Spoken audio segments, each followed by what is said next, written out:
Valentine's Day is coming and it's making me think about the years that I spent feeling single and unlovable and frustrated and lonely. Somehow, I always ended up being single on Valentine's Day. And for many years, I felt like there really wasn't anything I could do about it. I just had to wait for the right partner to come around. But what really changed things for me was beginning to build a healthy relationship with myself. Once I knew how to love and care for myself, once I knew that I was unconditionally worthy, that is when I attracted a partner who truly loved and cared for me. And I was able to take in the love that he was giving me. So this Valentine's Day, I want to encourage you to focus on building a healthy relationship with yourself, on taking care of yourself and treating yourself well. And I want to invite you to enroll in my online course called Date Yourself, 4 weeks to a healthy relationship with you, to help you do just that. In this course, you will learn how to release self-criticism, truly practice self-compassion, and engage in personalized and sustainable self-care. This program will help you build a loving, caring, beautiful relationship with yourself so that you can have amazing romantic relationships with other people. So whether you're single or partnered, treating yourself to the Date Yourself program is the best gift you can give yourself this Valentine's Day. And in honor of Valentine's Day, I'm offering a special bonus. So if you sign up for the program before midnight on February 14th, you will get access to a live coaching call with me where we'll be talking about dating and relationships. This is going to be a group coaching call, and I'm going to be answering your questions about dating and relationships and sharing all of the wisdom I have gained from my own healthy relationships as well as years of doing couples therapy. You can enroll and learn more by going to unconditionallyworthy.com/date yourself. I hope to see you there.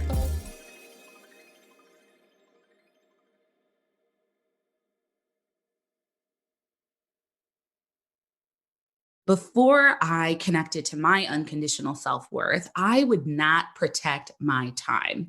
I gave it away freely to anyone and everyone who asked for it, right? People I knew, people I was friends with, and sometimes strangers, right? Like strangers on the bus. I would give them my time and attention and energy just because they were talking to me, even if I really needed some mental and emotional space, even if I really wanted to read a book, even if I really wanted to protect that time, I would give it away. I didn't have boundaries around my time and my attention.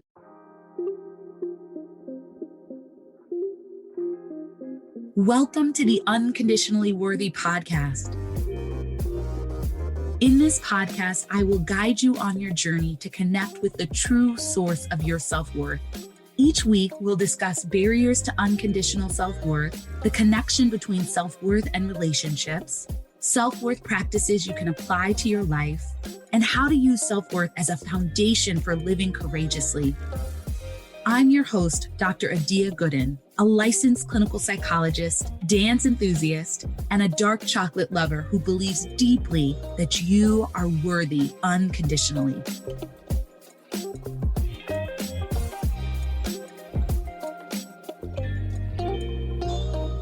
Hello, and welcome to episode 10 of the Unconditionally Worthy Podcast. So today we are going to be talking all about boundaries. And I wanted to have this conversation today because I feel like people are talking about boundaries a lot, and I think that's great.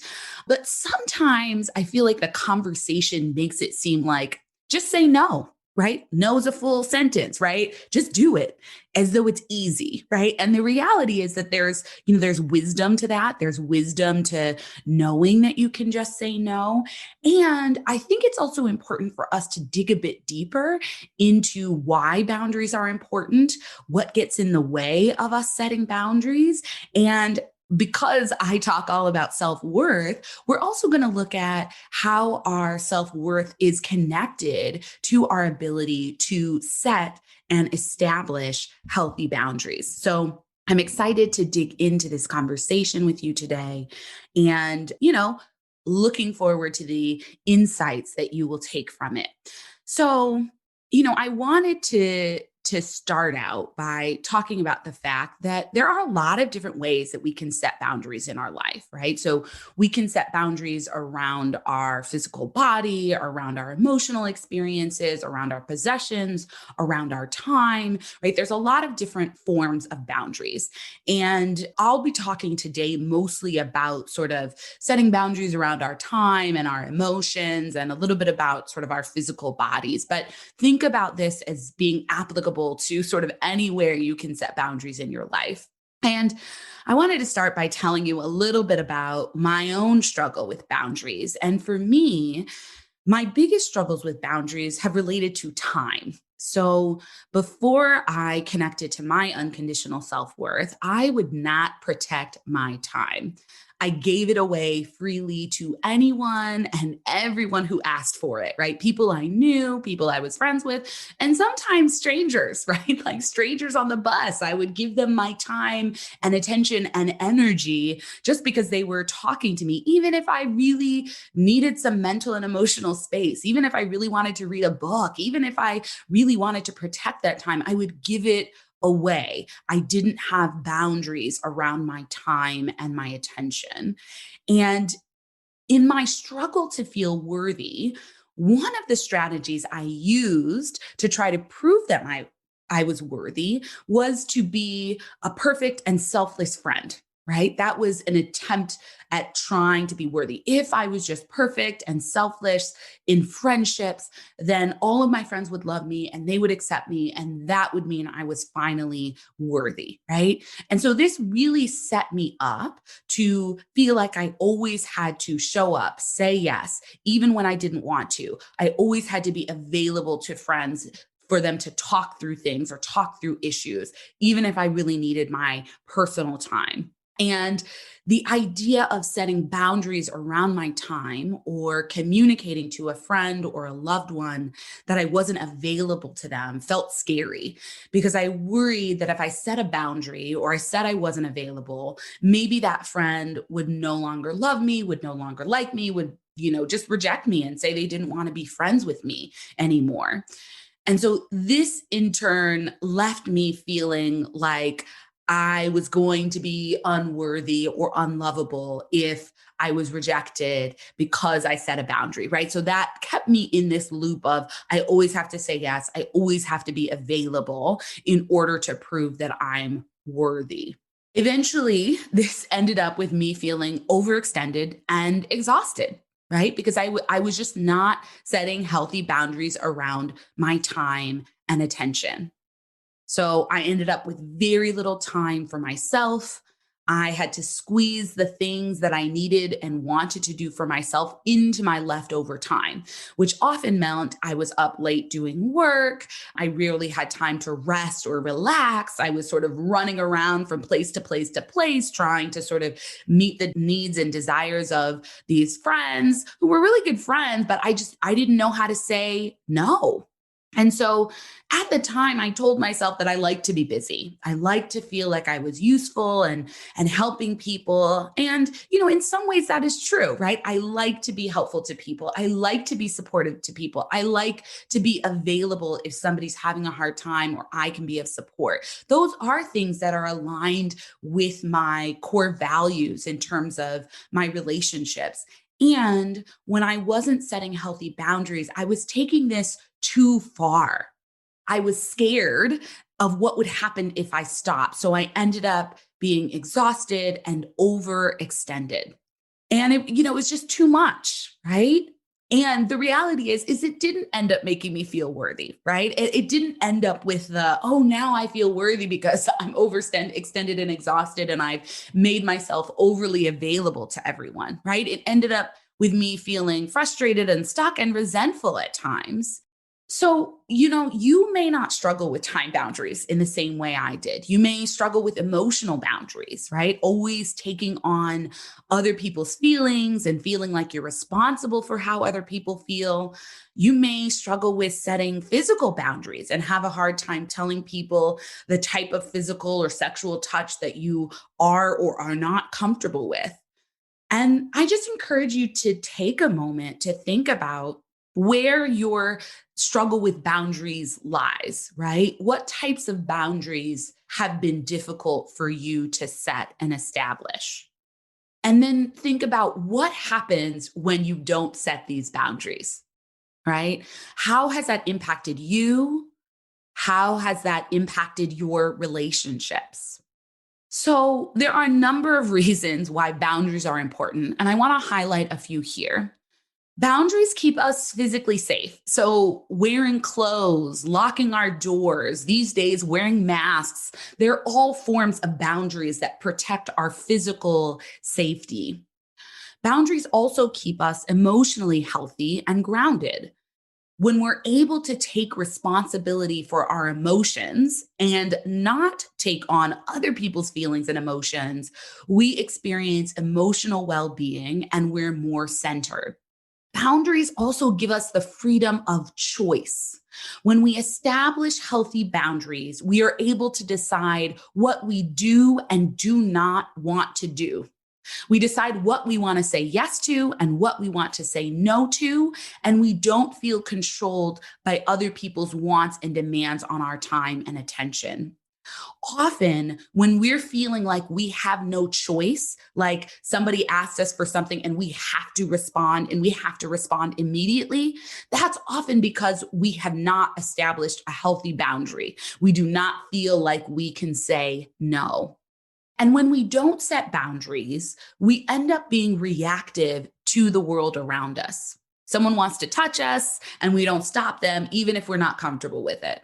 Someone wants our time and attention. And even though we have some personal time planned and we really need some rest and relaxation, we agree because we want to give them the time that they want. And we are prioritizing their needs over ours. Someone is upset and we take on their emotions or we overfunction and try to make them feel better because we don't have emotional boundaries and we can't tolerate that someone we care about is having a hard time. Overall, when we don't set healthy boundaries, our physical, mental, and emotional energy ends up getting spread out all over the place, and we reserve very little energy for ourselves. Eventually, this results in us feeling exhausted, overextended, and resentful because everyone keeps asking us for stuff and we feel worn down. Often I've experienced this in my own life and I hear it when I work with my clients, is that there are certain people who sort of end up in these roles where everyone asks them for things, right? It's the overfunctioners and the overworkers. The people who have hard time saying no are the people who always get the biggest work assignments, always get the most work, are the friends who are always called on, the people who are always asked to step up in the nonprofit organization. And this leaves us feeling worn down, worn out, frustrated, and resentful. And something that started as, I enjoy working on these projects, or I enjoy problem solving, or I enjoy stepping up, ends up leaving us feeling resentful because we end up being the ones everyone goes to because they know we're not going to say no, right? It leaves us in this unhealthy cycle. Then we overwork, we overfunction, and then it makes it easier for other people to underfunction, right? And sets up an unhealthy dynamic overall for everyone. So I wonder if this is resonating with you. Have you found yourself feeling overextended, exhausted, and resentful, and feeling frustrated that people keep asking you for things, for your time and your energy? And do you feel like you can't say no? Are you worried about what might happen if you say no? Just check in with yourself and see how this is landing for you. So let's talk a little bit more about the connection between self-worth and boundaries. When we don't feel worthy, it's challenging to set boundaries because we don't feel like we are worthy of saying no, or like we are worthy of protecting our time and energy and prioritizing our own wants and needs. When we're stuck in a place of low self-worth, we often feel like we should take what we can get. We should be grateful that we have friends who want to spend time with us. So we give away all of our time to them, even if we're exhausted. We should be grateful that someone wants to be romantically involved with us or is attracted to us. So we shouldn't insist on them getting tested or using protection when we have sex. We should be grateful that we have this job or got into this graduate program. So we shouldn't turn off our email notifications or take time off on the weekends or take vacations. You can see how feelings of low self-worth can easily lead us into overextending ourselves and failing to establish healthy boundaries. In contrast, when we know we're worthy unconditionally and that our worth does not depend on what someone thinks about us, it's much easier to set boundaries. When we know we're worthy, we can prioritize spending time with friends when it works for us and say no to talking or other gatherings when we need time for ourselves without fear that our friends will respond and reject us and leave us feeling unworthy. When we know we're worthy and lovable, it's easier to say no to a romantic or sexual interaction without fearing that rejection may mean that we're unworthy or unlovable. When we know we're worthy and we aren't using our work to try to prove our worth, it's easier to turn off our email notifications and take breaks from work because our self-worth doesn't depend on our performance.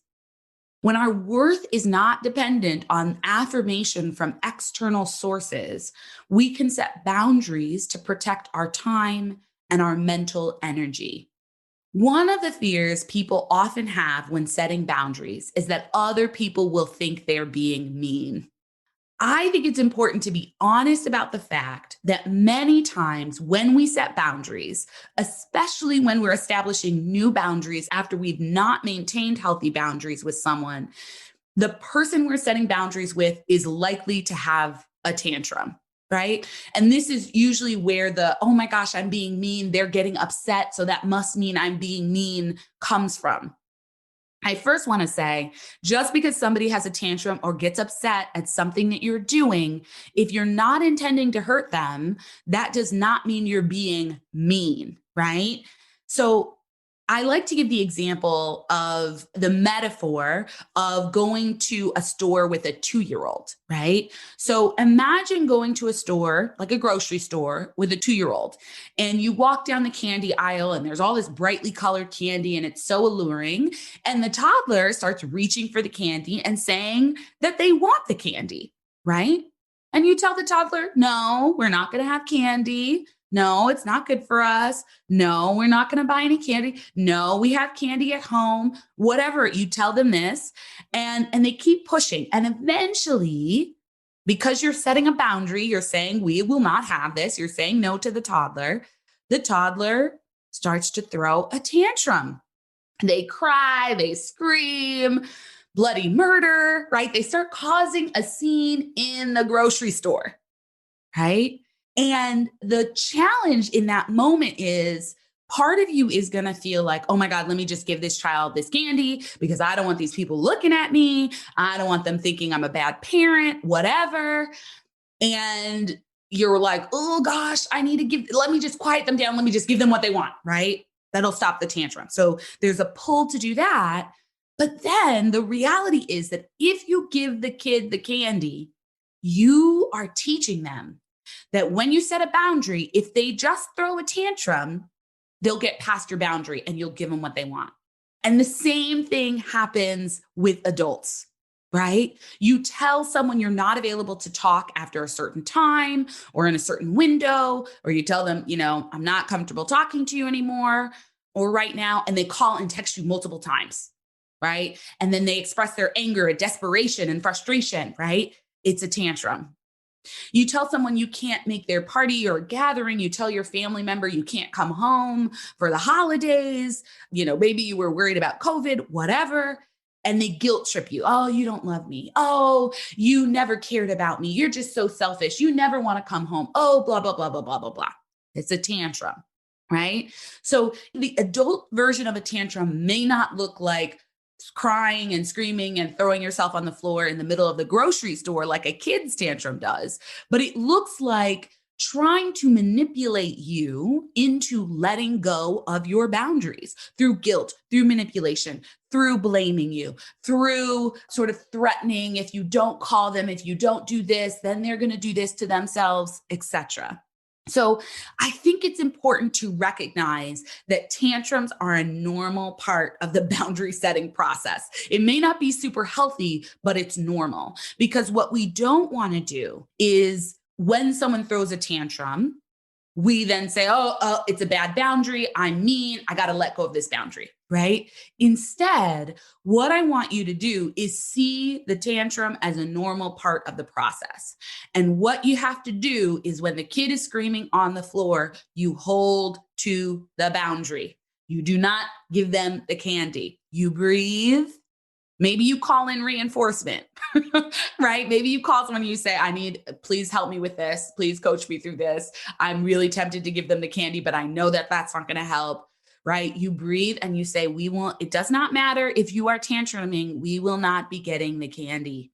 So that's sort of the first thing, is to know that boundaries are not mean. And that just because someone tantrums in response to your boundary does not mean the boundary is bad or mean.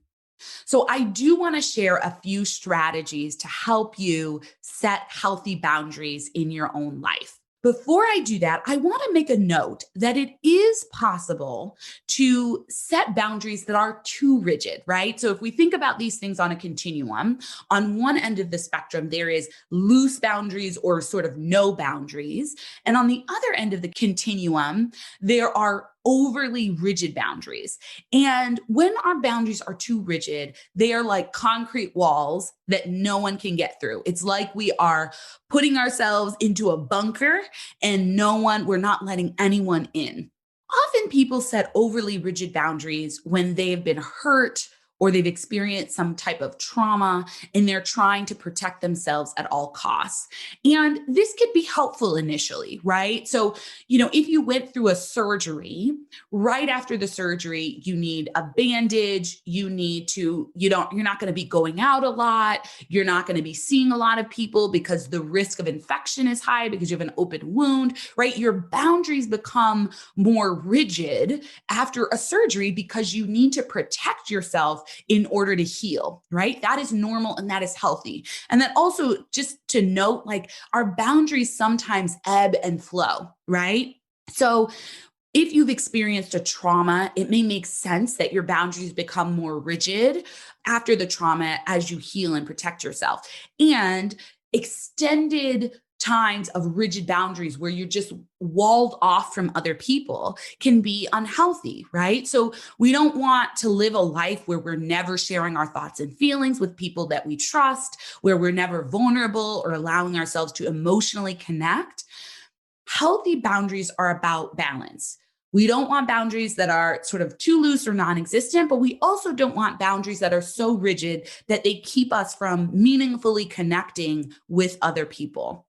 All right, so let's get into the strategies to help you establish boundaries in your life. And I'm going to share 3 strategies in this episode today.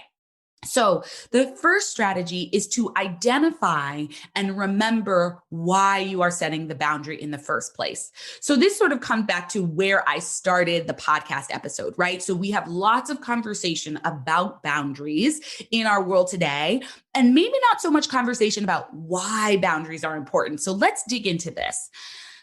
It's important for you to know why you're establishing the boundary, because when the kid throws the tantrum in the middle of the grocery store, you need to remember why you don't think it's a good idea to give them candy in that moment, right? Because if you don't remember, you're just going to give them the candy, right? When somebody guilt trips you or tries to guilt trip you after you've said, I'm just not available then, you need to remember why you've said, I need this time for myself. I need this time for rest. I need to do something else, because the guilt tripping will kind of pull you to say, if you don't remember why you've decided that boundary is important, you're more likely to let it go in the face of the tantrum.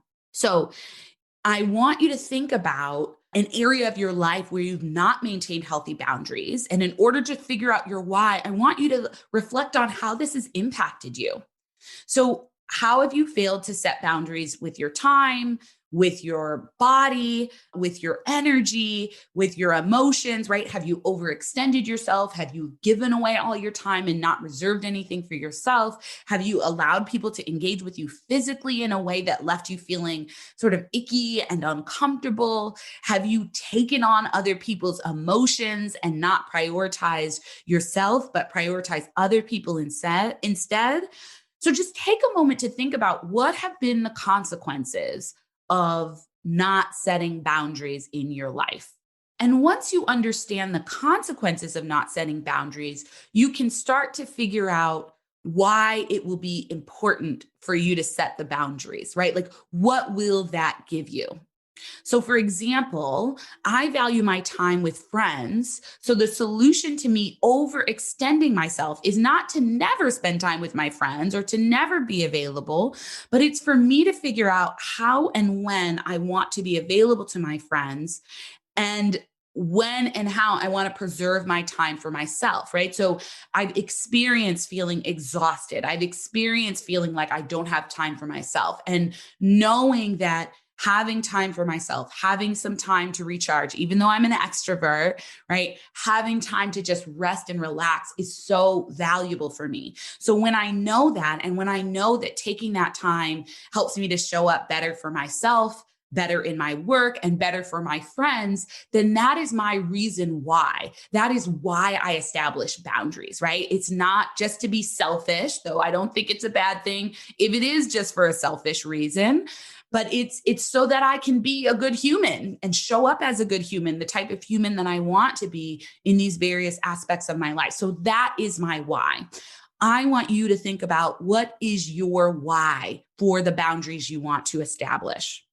Also, in this process, I remind myself that my self-worth does not come from me being perfect, ever available as a friend, and that I am worthy unconditionally, even if I don't spend time with my friends, and that I don't need my friends to always be perfectly happy with whether or not I can spend time with them in order to be worthy. And so remembering that helps me to maintain the boundary if I'm feeling some anxiety or worry about, oh my gosh, what will they think? Or will somebody be upset? Right. So reconnecting to the fact that I'm unconditionally worthy helps me to maintain my boundaries. So, the second strategy is to remember that boundaries are healthy. Because many people have tantrums in response to our boundaries, and we feel or worry that setting boundaries is mean, it's important to keep in mind that maintaining boundaries is a healthy thing. Boundaries are the foundation for healthy, loving, and supportive relationships where we can ask for what we need, other people can ask us for what they need, and we can say no and they can say no without guilt. Boundaries can cause people to be upset, but just because someone's upset with the boundary doesn't mean you're being mean. And being mean involves intending to hurt someone and make them feel badly. In contrast, our boundaries are about us and maintaining a frame so that we can show up for ourselves and the people we care about in healthy and sustainable and non reactive ways. So, I'll give the example of how healthy boundaries actually support healthy relationships by talking about my experience as a therapist. So when people find out that I'm a therapist, often they ask if I get weighed down by hearing about my clients' problems all day. And the reality is that while some of my sessions with clients can be emotionally heavy, in general, I'm not weighed down by the issues my clients are dealing with because I have established healthy boundaries in my therapeutic relationships. I don't believe I'm there to fix my clients. I don't have to take on their negative emotions or experiences because I don't feel responsible for them. I offer empathy and support and guidance, and I hold a space for them to process through whatever they are going through. But I don't take their experience on as mine to fix or carry, right? I can tolerate them being in the mental and emotional space that they are in without having to rush in and fix it or take it away from them. So, having these boundaries in the therapeutic relationship allows me to be fully present with my clients in session and to bear witness to what they experience without taking it on or needing to fix it. And it allows me to leave the issues in the session or with the client once the session is over. I don't carry it with me all day, worrying about it, thinking about it. And this is what allows me to be a good therapist, right? If I did not have healthy boundaries in my relationships with my clients, I would be worn down. I wouldn't be able to show up well for my next client. I wouldn't be able to show up well for my loved ones, right? And so the healthy boundaries actually support the therapeutic relationship. And I think that this is true for our general relationships, right? The boundaries are a little different in therapy than outside of therapy, but some of the principles apply, right? When we're able to support our friends and loved ones without taking on their emotions, we're better able to show up for them. And we don't develop a codependent relationship where we're over functioning and trying to fix things for them and taking away their power and agency. Right? When we have boundaries around time, just like I have boundaries in session around time, right? We meet for a certain amount of time and we meet each week, right? For that certain amount of time or every other week. I'm not sort of constantly talking to my clients. They can't call me whenever they feel like it or drop into a session whenever they feel like it. We have boundaries around the time of the session. When we have those boundaries with our friends and family, that means when we do show up with them and for them, we're able to be more present because we're not just sort of caught off guard at any moment and feeling like, oh gosh, I have to be here for you perfectly. Now, of course, people have emergencies, people need urgent support, and that happens with therapy and that can happen with our family members. And we want to be available for that as appropriate. But we also have sort of norms established about when you call and how much time and all of those things that really support the relationships. They don't get in the way of relationships. So I say that because people can wonder if boundaries just mean you're sort of limiting the relationship, and actually boundaries support healthy relationships. And then that brings me to the third and final recommendation I want to share about boundaries today.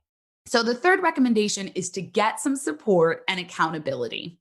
We've talked about the fact that it can be challenging to establish and maintain healthy boundaries because there can be both internal and external pulls to cause us to let go of our boundaries, right? The internal pulls might be guilt, feeling worthy, feelings of low self-worth. The external pulls might be someone blaming us, tantrums, manipulation. So there's a lot that kind of can keep us from sticking to our boundaries.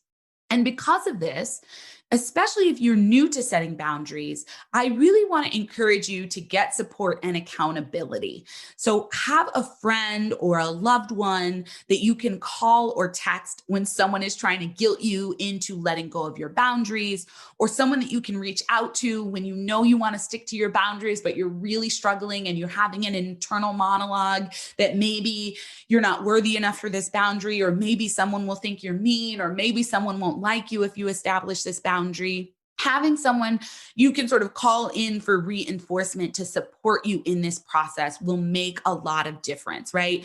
Often our friends or family members have an outside perspective and they're like, girl, come on, like you do not have to do that. Like shut down the email, turn off the notifications, or like, no, just because he wants to come over at that time does not mean he needs to come over at that time, right? Have friends who support you in this process, right? It is challenging to set boundaries because all of us want to be loved and accepted, right? And the fear can be, if I set this boundary, I will be rejected. I won't be loved and accepted. I won't be worthy. That's another reason why, connecting to our unconditional self-worth can be such a powerful way to support ourselves in establishing boundaries and sort of living the life we want. So I hope you found this episode helpful in connecting to and understanding how boundaries are related to self-worth. And I hope these strategies have been useful for you. I'd love to hear any insights you've gained from this episode, right? So share your insights in a review on Apple Podcasts. You could also tag me in a post on Instagram or Facebook. I'm at Dr. Adia Gooden on both platforms. And just let me know, how does this resonate with you? How is this helping you establish healthy boundaries in your life? Please let me know, and I'd love to hear from you. As always, thanks so much for listening to the episode this week, and stay tuned for the next episode where I will be talking about how self-compassion is a doorway into connecting to our unconditional self-worth. Thanks for joining me this week on the Unconditionally Worthy Podcast. Make sure to visit my website, dradiagooden.com, and subscribe to the show on iTunes so you'll never miss an episode. You can also follow me on social media at Dr. Adia Gooden. If you love the show, please leave a review on iTunes so we can continue to bring you amazing episodes. Lastly, if you found this episode helpful and know someone who might benefit from hearing it, please share it. Thanks for listening, and see you next episode. This episode was produced by Chris and Tiana, and the music is by Wadaboy.